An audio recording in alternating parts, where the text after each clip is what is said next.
আর মাত্র কয়েকটা দিন, দীর্ঘ 18 বছরের প্রতীক্ষার অবসান হচ্ছে বৃহস্পতিবার। আকাঙ্ক্ষা থাকলেও নানামুখী প্রতিবন্ধকতায় যা হয়ে ওঠেনি এতকাল। নির্বাসিত জীবনের পুরো সময় জুড়েই তারেক রহমান ছিলেন বাংলাদেশের সঙ্গে। ঐক্যবদ্ধ রেখেছিলেন জিয়া রহমান এবং খালেদা জিয়ার বিএনপিকে।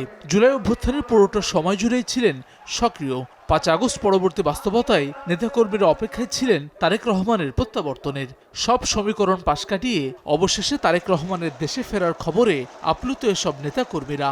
আমরা আশা করি তার আশার মধ্য দিয়ে বিএনপি আরও শক্তিশালী হবে। সকল অপশক্তিকে, সকল দেশবিরোধী ষড়যন্ত্রকে আমরা তার নেতৃত্বেই আমরা রাজপথে আমরা তাকে ধূলিসাৎ করব। মানবিক আগামীর যে বাংলাদেশ বিনির্মাণ হবে, সেই বিনির্মাণে তিনি হবেন প্রধান নেতা।